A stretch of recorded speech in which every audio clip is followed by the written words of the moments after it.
Meu nome é Lorena, eu sou orientanda do professor Fanhal e hoje eu vou falar um pouco sobre o meu trabalho de iniciação científica. Bom, primeiro vamos ver alguns conceitos importantes. Primeiro vamos ver o conceito, né, a diferença de efeito Hall clássico e efeito Hall quântico.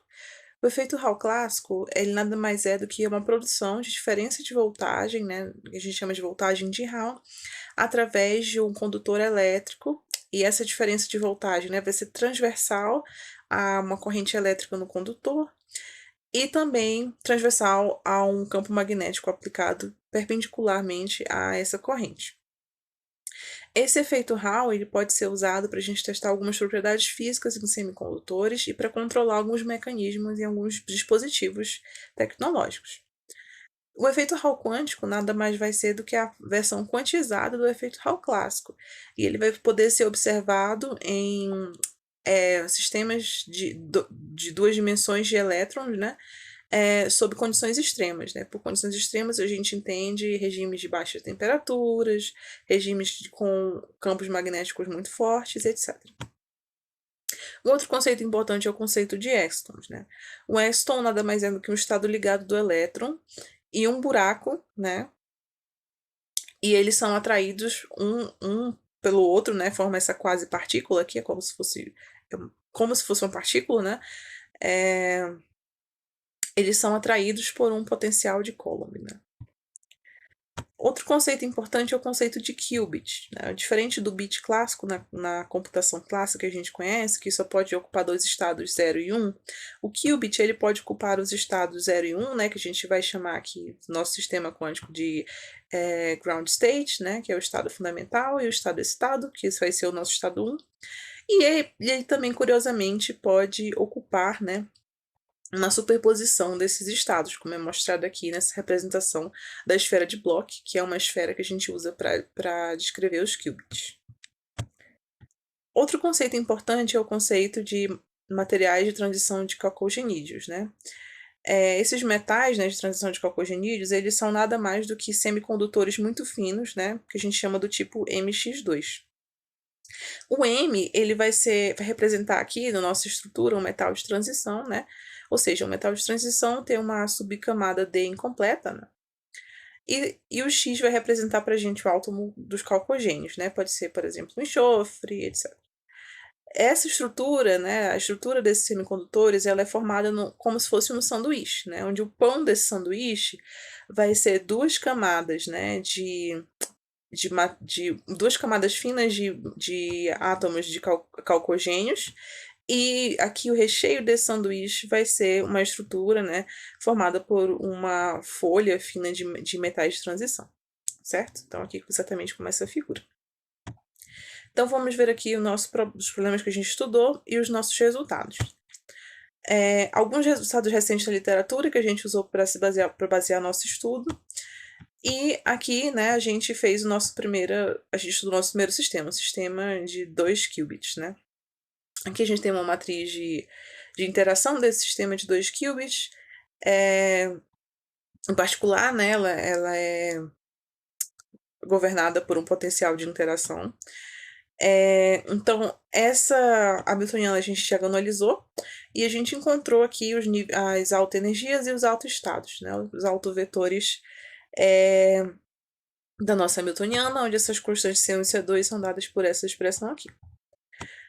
A gente, né, fez os gráficos de acordo com a literatura para os níveis de energia dessa hamiltoniana na presença de qubits, né? Então, quando esses qubits estão interagindo, ela tem essa estrutura aqui. Ou seja, esse é 1, 0 e é 0, 1, né? São os dois níveis entrelaçados que a gente tem aqui. E também, né, a gente estudou o que acontece com os coeficientes dos altos estados, né? Que a gente encontrou para a nossa hamiltoniana, como nesse gráfico aqui.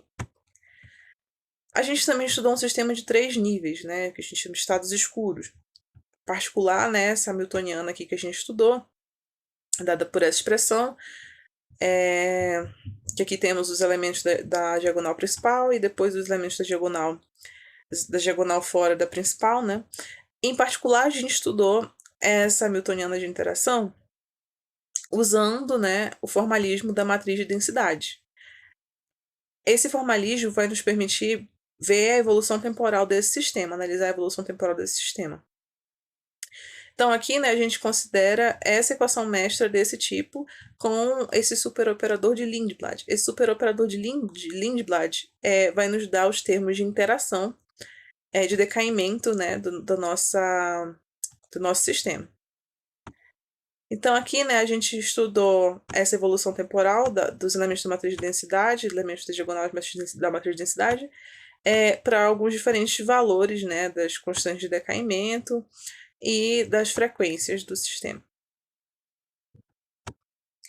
Depois, né, a gente construiu um sistema novo baseado no que a gente tinha da literatura. E para isso a gente usou algumas ferramentas de ótica quântica, né? A gente usou o modelo de James Cummings.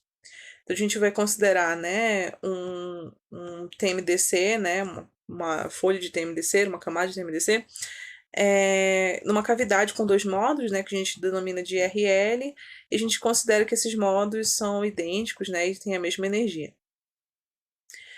E aí a gente considera, né, que os dois vales que a gente está estudando, a gente vai nomear eles como up and down, e a gente em direções de pseudo-spin, né? E aí ela vai ser dada dessa forma aqui, como se fosse o nosso campo, né? E a gente vai ter aqui a nossa expressão para o campo elétrico, e aqui os nossos operadores que vão fazer jus aos nossos operadores de criação e de aniquilação. Então a gente usou aqui, né, como eu disse, o modelo de James Cummings, onde a nossa hamiltoniana vai ser dada por uma hamiltoniana que representa a interação. A gente usou uma interação do átomo, interação atômica, a interação, né, aqui de um potencial do campo, né, e a interação de um potencial externo. Então a nossa hamiltoniana tinha mais ou menos essa cara aqui, né. Primeiro a gente construiu também o nosso potencial de interação, que é dado por essa expressão, né, onde esse P aqui para a gente vai representar o nosso vetor de polarização, dado por essa equação. E aí também a gente reescreveu, né, os momentos de dipolo em termos dos vetores mais menos, que a gente introduziu em algum momento anterior. E a gente reescreveu, né, apenas em termos dos nossos operadores de criação, dos nossos operadores escada aqui, sigma mais e sigma menos. E aí, usando a aproximação RWA, né, a gente descartou os termos que tem dessa forma aqui, né, com mais e Dagger e com menos e sem Dagger. Então, a gente construiu, né, a Hamiltoniana total, usando as seguintes bases computacionais, né, onde essa parte aqui da base do nosso vetor, né, de estado, ele representa o vale K e K' do que a gente está estudando, e aqui, né, essa parte aqui, RL, vai representar para a gente os módulos da cavidade. Então, a gente obteve uma Hamiltoniana desse tamanhão aqui, com esses elementos, né? Aqui é a diagonal principal, e fora da diagonal principal a gente tem os termos com potencial de interação.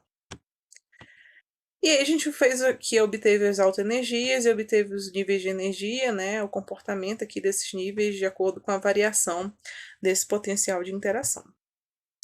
O que a gente pretende fazer no futuro com o que a gente obteve, né, é usar esse modelo de James Cummings que a gente obteve, na verdade é o que a gente está fazendo agora, para estudar os Gray excitons, né, numa monocamada de MoS2.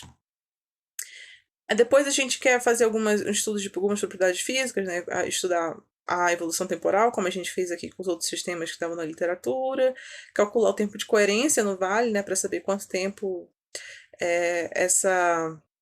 esses estados permanecem emaranhados, né, ver exatamente o emaranhamento de um sistema, né, agora de 2 qubits de 2 Gray excitons, agora dessa feita sobre um potencial de interação colombiano, né, e dessa forma a gente pode introduzir de fato o efeito Hall quântico nesse sistema.